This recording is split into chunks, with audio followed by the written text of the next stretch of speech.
పెద్దయ్య ద్వారా మాలిని తన కన్న తల్లి అని తెలుసుకుని వార్నింగ్ ఇచ్చిన సూరజ్. అసలు ఇదంతా ఎలా జరిగిందనేది వీడియోని స్కిప్ చేయకుండా చివరి వరకు చూడండి. కార్తీక దీపం అప్కమింగ్ ఎపిసోడ్స్లో ఏం జరగబోతుందో ముందుగా తెలుసుకోవాలి అనుకుంటే కింద కనిపిస్తున్న హైప్ బటన్ మీద క్లిక్ చేసి వీడియోని లైక్ చేసి ఛానల్ని సబ్స్క్రైబ్ చేసుకుని పక్కనే ఉన్న బెల్ సింబల్లో ఆల్ పై క్లిక్ చేయండి. జోష్న సూరజ్కి ఇద్దరికి పెళ్లి జరగాలని మీరు కూడా కోరుకుంటే కామెంట్లో ఎస్ అని టైప్ చేయండి. ఇంకా సూరజ్ని ఏదో రకంగా అంటే తను ప్రేమిస్తున్నాను అన్న విషయం సూరజ్కి అర్థమయ్యేలా చేయాలని శత విధాల ప్రయత్నాలు చేస్తుంది. ఇంకా జోష్న అయితే ఎన్ని రకాలుగా ప్రయత్నాలు చేసినా కానీ సూరజ్ తన మాట వినిపించుకోడు. అంటే తను నిజంగా ప్రేమిస్తుంది అన్న ఉద్దేశం తనకు తెలియదు కదా.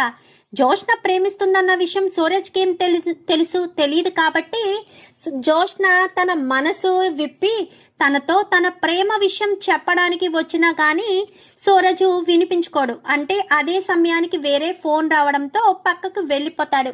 జోష్న తన మనసులో మాటను చెప్పేస్తుంది కానీ సూరజ్ మాత్రం వినిపించుకోడు. కోపంగా అక్కడి నుంచి వెళ్ళిపోయేసరికి పెద్దయ్య దగ్గరికి వెళ్తాడు. మరుసటి రోజు సూరజ్ అయితే వెళ్ళడంతో ఆ అమ్మాయి ఎవరు సూరజ్ అని చెప్పనేసరికి మా చైర్మన్ గారి అమ్మాయి అని చెప్పాను, మనవరాలు అని చెప్పనేసరికి ఆ అమ్మాయి చాలా చక్కగా ఉంది. ఆ అమ్మాయి నీ గురించి ఎంతో ఆప్యాయంగా నాతో మాట్లాడి నీ గురించి అన్ని విషయాలు తెలుసుకుంటుంది అని చెప్పనేసరికి తను నన్ను ఇష్టపడుతుంది అంటున్నారా అని చెప్పనగానే ఖచ్చితంగా బాబు తను నిన్ను ఇష్టపడుతుంది. ఇష్టపడడం వల్లే తను నా దగ్గరికి వచ్చి నీ గురించి మంచి చెడులు, నీకేమి ఇష్టాలు ఏమి ఇష్టం లేదు అన్నీ తెలుసుకునే ప్రయత్నం చేస్తుంది. ఒక అమ్మాయి ఒక అబ్బాయిని ఇష్టపడుతుంటేనే ఇలాంటివి తెలుసుకోవాలని ఆతృత చూపిస్తారు. పైగా నాకు డబ్బులు కూడా ఇచ్చి వెళ్ళింది. అంటే ఇక మీదట మీకు ఏ కష్టం వచ్చినా నాకు చెప్పండి అని చెప్పి నాకు భరోసా కూడా ఇచ్చి వెళ్ళింది. అలాంటి అమ్మాయి నీ జీవితంలోకి వస్తే చాలా సంతోషంగా అనిపిస్తుంది, నీ జీవితం చక్కబడుతుంది అంటూ సూరజ్కైతే పెద్దయ్య చెప్తాడు. పెద్దయ్య చెప్పేసేసరికి అదే ఆలోచిస్తున్నాను పెద్దయ్య అనగానే ఇంకా ఆలోచించకు బాబు, నీ జీవితం బాగుపడుతుంది.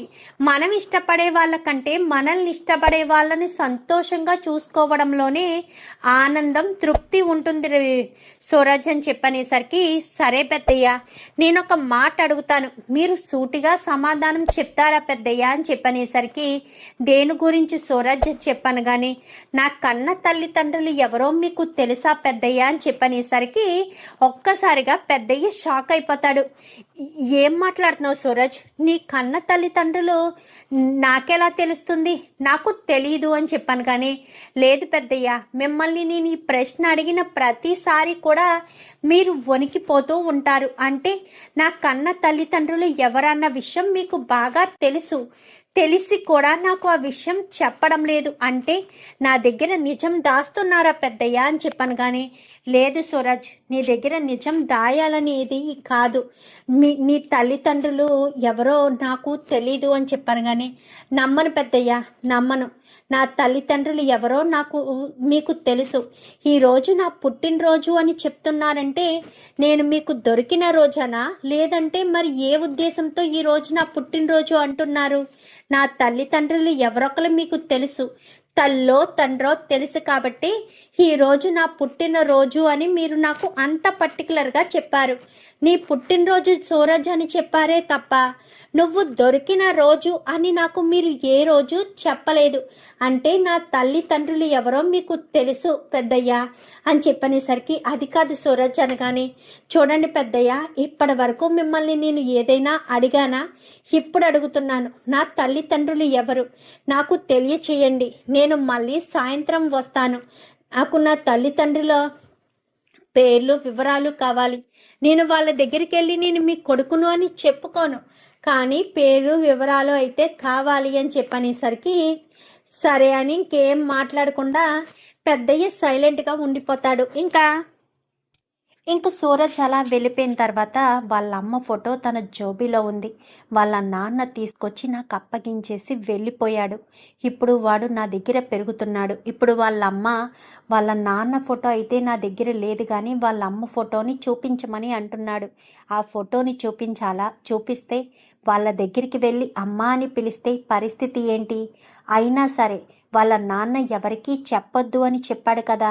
వీడు ఇన్ని రోజులు కూడా నా మీద ఎంతో మర్యాదగా ఎంతో ప్రేమను పెంచుకున్నాడు. వీడి ప్రేమను నేను దూరం చేసుకోలేను.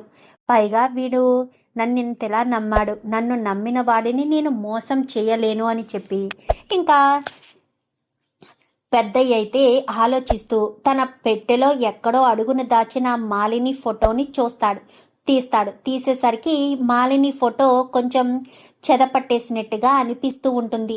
ఈ ఫోటోని ఇప్పుడు వాడికి ఎలా చూపించాలి? వాడి పుట్టినరోజు అని వాళ్ళ నాన్న నాకు అప్పగించేటప్పుడు చెప్పాడు. ఆ పుట్టినరోజు ఫోటో వాడిని నాకు అప్పగిస్తున్నానని వాడితో పాటు ఒక చైన్ను కూడా నాకు ఇచ్చాడు. ఆ చైను ఈ తల్లి ఫోటో రెండూ నా దగ్గర జాగ్రత్త పెట్టాను. ఇప్పుడు ఆ గొలుసులో వాళ్ళ అమ్మా నాన్న ఫోటో అయితే లేదు, కానీ బంగారపు గొలుసు ఉంది. ఇప్పుడు వాడి మెడలో ఆ గొలుసు వేసి వాళ్ళమ్మ ఎక్కడుందని ఎలా చెప్పగలను? అయినా ఫోటోని ఇస్తాను అని అనుకుని ముందొకసారి భగవంతుణ్ణి స్మరించుకుంటే ఆ తర్వాత వాడికి నేను విషయం చెప్పేస్తాను. ఆ ఫోటోని ఇస్తే ఫోటోను బట్టి వాడు ఫోటోని చక్కగా చేసుకుని వాళ్ళమ్మను చూసుకుంటాడు అని చెప్పి ఇంకా పెద్దయ్య అయితే ఎలాగా సూరజ్ ఫోటో పుట్టినరోజు కదా, సూరజ్ అంటే తనకిష్టమైన అబ్బాయే కదా. సో గుడికి బయలుదేరతాడు. అదే రోజు తన నుంచి జ్ఞాపకాలు దూరమయ్యాయి అని మాలిని ఇటు దక్షిణామూర్తి ఇద్దరు కూడా బాధపడ్డారు కదా.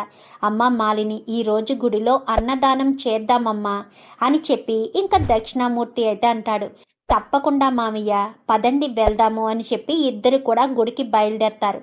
ఇక్కడ పెద్దయ్య ఏ గుడికైతే వచ్చాడో అదే గుడికి వీళ్ళు కూడా వస్తారు. వీళ్ళు కూడా వచ్చేసరికి స్వామిల వారికి సూరజ్ పేరు మీద అభిషేకం చేయండి, ఈరోజు తన పుట్టినరోజు అని పెద్దయ్య చెప్తాడు. చెప్పేసి ఇలా వెనక్కి తిరిగేసరికి అప్పుడే దక్షిణమూర్తి మాలిని ఇద్దరు వస్తారు.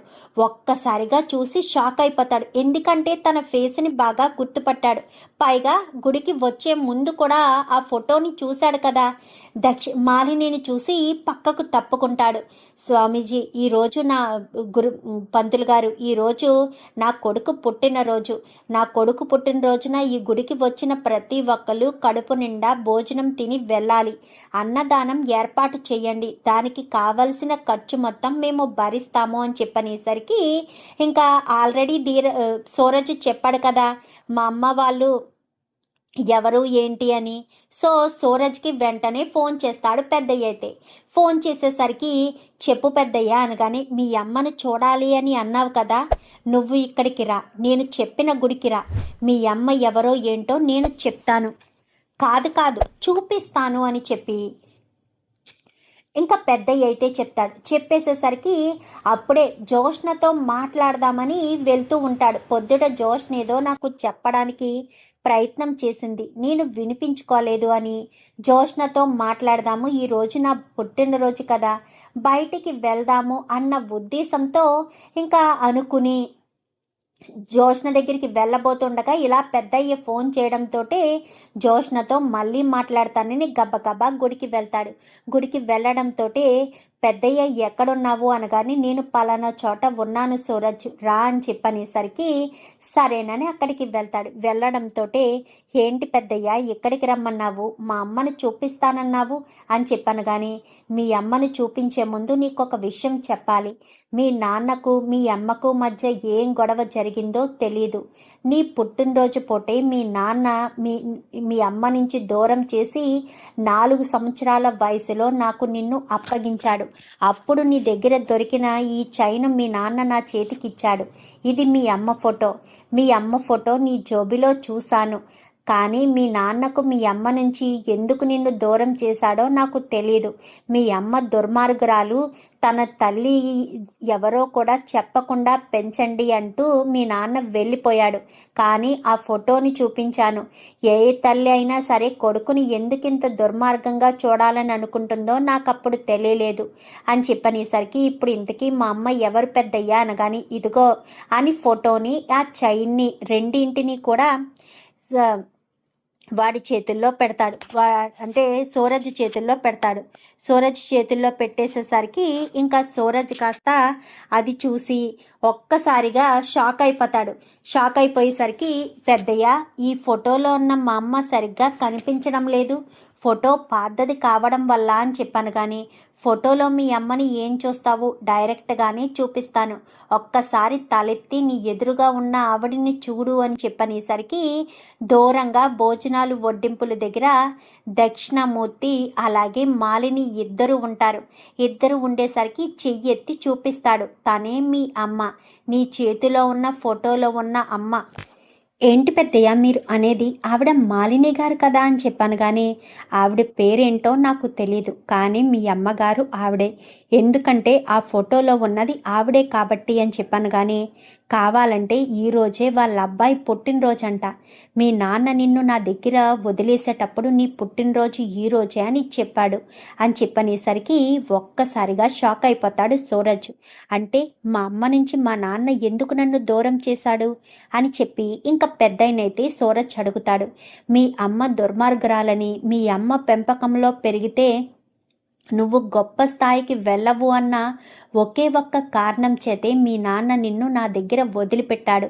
మీ నాన్న నాకు చిన్ననాటి స్నేహితుడు అని చెప్పనేసరికి, మీరు చెప్తుంటే నాకు నమ్మబుద్ధి కావడం లేదు పెద్దయ్యా అని చెప్పాను. కానీ చెప్తున్నాను కదా సూరజ్, మీ నాన్న నాకు చిన్ననాటి స్నేహితుడు, అందుకే నా దగ్గర వదిలిపెట్టి వెళ్ళాడు. ఎందుకంటే మా ఇద్దరి స్నేహం చాలా గొప్పది, నేను నిన్ను బాగా చూసుకుంటాను అన్న ఒకే ఒక్క కారణం చేత. మీ నాన్న ఎదుటి వాళ్ళ పట్ల నిజాయితీగా నీతిగా ఎలా అయితే ఉన్నాడో నువ్వు అలానే ఉన్నావు. మీ నాన్న బుద్ధులు పొలుకుపుచ్చుకున్నట్టుగా నువ్వు అదే తీరుగా ఉన్నావు. అందుకే మిగిలిన వాళ్ళెవరూ నన్ను పట్టించుకోకపోయినా మీ నాన్న మనస్తత్వం లాగే నీ మనస్తత్వం కూడా ఉండడంతో నువ్వు నన్ను పట్టించుకున్నావు అని చెప్పి ఇంకా పెద్దయ్య చెప్పడంతో ఒక్కసారిగా ఇంకా సూరజ్కి మాలిని మీద కోపం పెరుగుతుంది. అదేంటి, మీ అమ్మతో వెళ్ళి మాట్లాడవా అనగానే, మా అమ్మ ఎంత దుర్మార్గురాలు కాకపోతే మా నాన్న మా అమ్మ నుంచి నన్ను దూరం చేస్తాడు. మా నాన్నని నన్ను దూరం చేసుకున్న ఆవిడ అదృష్టవంతురాలు కాదు, దురదృష్టవంతురాలు. అయినా ఆవిడతో నేను మాట్లాడడం ఏంటి, ఆవిడంటే నాకు మరింత కోపం పెరిగింది. ఇప్పటి వరకు ఆవిడ మీద కొద్దో గొప్ప ఎంతో కొంత గౌరవం ఉండేది, ఒక పక్క కోపమున్నా. ఎందుకంటే ఆవిడ ఎవరో కాదు, మా చైర్మన్ గారి కోడలు ఆడపడుచు, అంటే దక్షిణామూర్తి గారు అక్కడ కనిపిస్తున్నారే, ఆయన మా చైర్మన్ గారికి ప్రాణ స్నేహితుడంట. మరి వాళ్ళిద్దరి మధ్య ఎందుకు గొడవ వచ్చిందో తెలీదు. మీరు చెప్తుంటే వాళ్ళిద్దరి మధ్య గొడవ రావడానికి కారణం కూడా ఈ మాలిని గారే అని అనిపిస్తుంది అనేసరికి, ఇప్పుడు ఏం చేద్దామనుకుంటున్నావు అనగానే, చాలా థ్యాంక్స్ పెద్దయ్య, ఇన్ని రోజులు మా అమ్మ ఎవరో చాలా మంచిది అని, ఎవరో నన్ను మా అమ్మ నుంచి దూరం చేశారని ఇన్ని రోజులు అనుకున్నాను. కానీ మా అమ్మ ఎంత దుర్మార్గురాలో నా కళ్ళ ముందు కనిపిస్తున్నప్పుడు అర్థమవుతుంది అని చెప్పనేసరికి, సరే ఇంకా వెళ్దామా అనగానే, సరే వెళ్దాము అని ఇద్దరు వెళ్ళబోతూ ఉండగా, బాబు సూరజ్ అని పిలుస్తుంది ఇంకా మాలిని అయితే. ఏంటండి అని చెప్పనగానే, ఏంటమ్మా అని నోటి సుతకొచ్చి ఏంటండి అని చెప్పి అంటాడు. అనేసరికి, ఈరోజు నా కొడుకు పుట్టినరోజు, ఇక్కడ అన్నదానం ఏర్పాటు చేస్తున్నాము. నా కొడుకు ఉండుంటే ఇప్పుడు నీలానే ఉండుండేవాడేమో, కొంచెం భోజనాలు వచ్చి చెయ్యొచ్చు కదమ్మా అనగానే, లేదండి ఈరోజే నా పుట్టినరోజు కూడా, అయినా నేను వేరే పని ఉంది, నేను వెళ్ళాలి అంటూ అక్కడి నుంచి బయలుదేరి వెళ్తాడు. లేదు బాబు, రా బాబు అంటూ చేయి పట్టుకుని మరీ తీసుకొస్తుంది మాలిని తీసుకొచ్చి కూర్చోబెట్టి మరీ పెద్దయ్యకు ఇద్దరికి కూడా భోజనం తిని పెడుతుంది. పెద్దయ్య ఎప్పుడూ కూడా ప్రాణ స్నేహితుడన్న మాటే కానీ వాళ్ళ ఇంటి వాళ్ళ ఇంటి దరిదాపుల్లో కూడా ఎప్పుడూ వెళ్ళాలని అనుకోడు. వాళ్ళ నాన్న కూడా, అంటే సూరజ్ వాళ్ళ తండ్రి కూడా ఇంటికి పిలవడు. అందుకోసమని మాలినికి తనే పెద్దయ్యే తన భర్త స్నేహితుడు అన్న విషయం తెలియదు. సరే రా బాబు, భోజనం చేద్దాము. దేవుని ప్రసాదం కదా, ఎవరు పెడుతున్నారనేది కాదు, దేవుని ప్రసాదంగా భావించి మనం వెళ్దాము అని చెప్పి పెద్దయ్య కాస్త చెప్పడంతో సరేనని ఇద్దరు కూడా వెళ్ళి బంతిలో కూర్చుని భోజనం చేస్తారు. భోజనం చేసి వెళ్ళొస్తామండి అని చెప్పని ఇంకా అక్కడి నుంచి కాస్త బయలుదేరి వచ్చేసిన తర్వాత మళ్ళీ మాలిని ఒకసారి సూరజ్ని ఇంటికి పిలిపిస్తుంది. అంటే ఫోన్ చేస్తుంది సూరజ్కి, ఇంటికి రమ్మనేసరికి సూరజ్ ఇంటికి వెళ్తాడు. ఎందుకు నాకు ఫోన్ చేసి రమ్మన్నారు అనగానే, నువ్వు ఎన్ని రోజులు వాళ్ళ దగ్గర పని చేస్తావు, వాళ్ళ దగ్గర పని చేయడం కంటే నా దగ్గర పని చెయ్యి, నీ లైఫ్ తొందరగా సెటిల్ అవుతుంది అని చెప్పనేసరికి, నేను వాళ్ళ దగ్గర డబ్బుల కోసం పని చేయడం లేదు, నా ఆత్మ సంతృప్తి కోసం పని చేస్తున్నాను అంతే తప్ప వేరే ఉద్దేశం కాదు. అవునులే, నువ్వు తనని ప్రేమిస్తున్నావు కదా అని చెప్పనేసరికి, అవును తనని నేను ప్రేమిస్తున్నాను. సరే, తను కూడా నన్ను ప్రేమించి మా ఇద్దరికి పెళ్లి జరగొచ్చు. అయినా మీరు దాని గురించి ఎందుకు మాట్లాడుతున్నారు? నా పెళ్ళి నా పర్సనల్ లైఫ్ గురించి మీకు మాట్లాడే హక్కు అధికారం మీకు లేదు. అర్థమవుతుందా? నా గురించి నేను ఆలోచించుకోగలను, మీరు నా గురించి ఆలోచించవలసిన అవసరం లేదు అంటూ ఇంకా మాలినికైతే గట్టిగా వార్నింగ్ ఇస్తాడు. ఇంకొకసారి నాతో మాట్లాడడానికి కానీ నన్ను కలవడానికి కానీ మీరు ప్రయత్నం చెయ్యొద్దు. దయచేసి నా మానాన్న నన్ను వదిలేయండి. నా గురించి మీకు ఆలోచించే హక్కు అధికారం లేదు. మీ జీవితం మీది, నా జీవితం నాది. మీ జీవితంలోకి నేను రాను అంటూ ఇంకా మాట్లాడడంతో సరేనని ఇంకా మాలిని సైలెంట్గా ఊరుకుంటుంది. కానీ సూరజు తన తల్లి కదా, తన తల్లి ఇంత దుర్మార్గురాలు, ఇలాగ ఎవ్వరికి ఎమోషనల్స్ ఏమీ లేకుండా ఎదుటి వాళ్ళని ఎంతకైనా దిగజార్చడానికి చూస్తుందని అర్థమవుతుంది. మీకు ఇదే చివరిసారి చెప్తున్నానంటూ మాలినికి వార్నింగ్ ఇచ్చి ఇంటికి వచ్చేస్తాడు. ఇంటికి వచ్చేసేసరికి సూరజ్ కోసం ఎదురు చూస్తూ ఉంటుంది జ్యోష్న.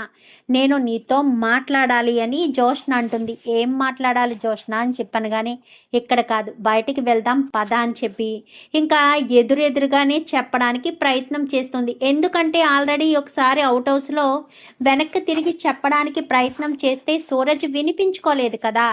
సో అందుకని ఏం చేస్తుందంటే, ఎదురుగా ఇద్దరు ఒక రెస్టారెంట్కి వెళ్తారు. రెస్టారెంట్కి వెళ్ళిన తర్వాత, నేను నీకు నా మనసులో మాట చెప్పాలనుకుంటున్నాను. నేను ఇలా సిగ్గు విడిచి నీతో చెప్పడం కష్టంగానే అనిపిస్తుంది. నువ్వు నా కళ్ళ ముందు కనిపిస్తూ ఉంటే చెప్పడం మరింత కష్టంగా అనిపిస్తుంది. కానీ చెప్పక తప్పడం లేదు అంటూ ఇంకా చెప్పేసరికి, ఏంటి దేని గురించి అనగానే, నువ్వంటే నాకు చాలా ఇష్టం. మొదట నువ్వు నా వెంట పడినప్పుడు నాకు ఆ ఫీలింగ్ అనిపించలేదు. తర్వాత నువ్వు ఎప్పుడైతే నన్ను దూరం పెట్టావో అప్పుడు నాకు అర్థమైంది, ఒక మనిషి మన దగ్గర ఉంటే తనకు మన విలువ తెలియదని, దూరం పెట్టిన తర్వాత, దూరమైన తర్వాతే తనకు మన విలువ తెలుస్తుంది అన్న ఉద్దేశంతో నాకు ఇప్పుడు నీ మీద ఉన్న ప్రేమ తెలిసింది. నిన్ను నేను ప్రాణం కంటే ఎక్కువగా ప్రేమిస్తున్నాను. నువ్వు లేకపోతే నేను లేను. నిజానికి నువ్వంటే నాకు చాలా ఇష్టమని, అది నీకు ఎలా చెప్పాలో అర్థం కాక నాలో నేనే ఎంతగానో మారాను. నా మాట తీరు మారింది, నా నడవడిక మారింది, నేను మాట్లాడే విధానం మారింది. టోటల్గా ఒకప్పుడు ఉన్న జ్యోష్న ఈ జ్యోష్న కాదు. ఈగోని, నా కోపాన్ని అన్నింటినీ పక్కన పెట్టి నీ కోసమే బ్రతకాలనుకుంటున్న మనిషిని నేను అంటూ ఇంకా జ్యోష్న మాట్లాడేసరికి, ఇప్పుడు టోటల్గా ఏమంటావు అనగానే, నువ్వంటే నాకు చాలా ఇష్టం. నిన్ను వదిలి నేను క్షణం కూడా ఉండలేను. మనిద్దరం పెళ్లి చేసుకుందాం. నేను పెళ్లి చేసుకోను అని చెప్పిన నా నోటి వెంటే నేను నిన్ను పెళ్లి చేసుకుంటాను అనే స్థితికి నువ్వు తీసుకొచ్చావు. అందుకే నువ్వంటే నాకు ఇష్టం, నేను నిన్ను పెళ్లి చేసుకోవాలని నిర్ణయం తీసుకున్నాను అని చెప్పి ఇంకా జ్యోష్న చెప్పేసేసరికి ఇంకా ఏం మాట్లాడాలో అర్థం కాక సైలెంట్గా ఉంటాడు సూరజ్. అయితే ఏంటి ఏం మాట్లాడవు, సైలెంట్గా ఉంటావు. ఒకప్పుడు బంగారం బంగారం అంటూ నా వెంట తిరిగిన వాడివే కదా. నేను నా మనసులో నువ్వు తప్ప ఎవరూ లేరు అని నన్ను ప్రూవ్ చేసుకుంటే నువ్వు నన్ను పెళ్లి చేసుకోవడానికి అభ్యంతరం లేదు అని చెప్పిన వాడివే కదా. మరి అలాంటి తప్పుడు నువ్వు ఎందుకు ఇంతలా ఆలోచిస్తున్నావు అనగాని, నిజంగా నీ మనసులో ఎవరూ లేరా అని చెప్పాను. కానీ నిజంగా నా మనసులో ఎవరూ లేరు. మా కార్తీక్ బావ ఉన్నాడు అని నువ్వు అనుకుంటున్నావు కదా. అసలు నా మనసులో మా బావే లేడు.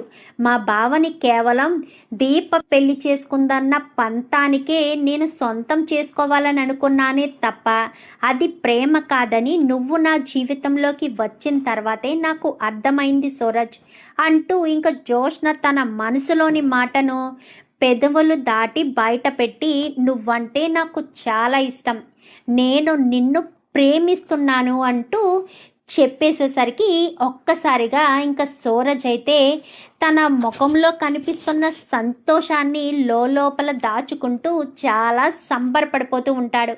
ఏంటి సూరజ్, ఏం మాట్లాడవేంటి? ఏం మాట్లాడకుండా సైలెంట్గా ఉంటావేంటి?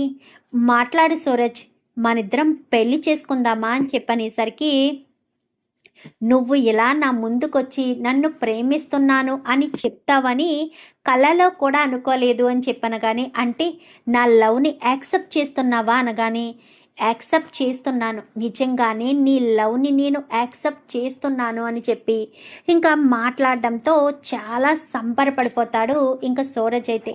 ఇటు జోష్న కూడా చాలా హ్యాపీగా ఫీల్ అవుతుంది. ఇంకా ఇద్దరు కూడా చాలా హ్యాపీగా ఎంజాయ్ చేసి ఇంటికి వెళ్తారు. ఇంటికి వెళ్ళడంతో మమ్మీ, డాడీ, తాత అంటూ అందరినీ పిలుస్తుంది. పిలిచేసరికి సూరజ్ పక్కనే ఉంటాడు. సూరజ్ చేతిలో చెయ్యి పెట్టి, అంటే తను చేతిని తన చేతితో ముడివేసి, నేను సూరజ్ పెళ్లి చేసుకోవాలనుకుంటున్నాము అని చెప్పనేసరికి ఒక్కసారిగా వాళ్ళంతా షాక్ అయిపోయి చూస్తూ ఉంటారు. సూరజ్, నువ్వేం మాట్లాడవేంటి అనగానే, జోష్న చెప్పింది కదా మేడం, జోష్న నేను పెళ్లి చేసుకోవాలనుకుంటున్నామనేసరికి ఇంకా వాళ్ళ ఆనందానికి అవధులు ఉండవు. నిజంగా మాట్లాడుతున్నావు సూరజ్ అనగానే, మనస్ఫూర్తిగా మాట్లాడుతున్నాను చైర్మన్ గారు, నేను నిజంగానే జోష్నను పెళ్లి చేసుకుంటాను. జోష్న కూడా నా కోసం పూర్తిగా ఇంతలా మారింది. ఒక మగవాడి కోసం ఒక అమ్మాయి ఇంతలా తన్ను తాను మార్చుకుంటుందని నేను అసలు ఊహించను కూడా లేదు. కానీ జోష్న నా గురించి ఇంతలా తనను తాను మార్చుకునేసరికి నాకు చాలా సంబరంగా అనిపిస్తుంది అని చెప్పి ఇంకా సూరజ్ అయితే అనేసరికి కార్తీకు, దీప ఇద్దరు క్లాప్స్ కొట్టుకుంటూ వస్తారు.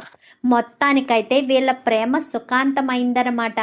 ఇంకా జరగాల్సింది బాజాలు మోగడమే అని చెప్పాను. కానీ అవునరా కార్తీక్, అంగరంగ వైభవంగా పెళ్లి చేయాలి.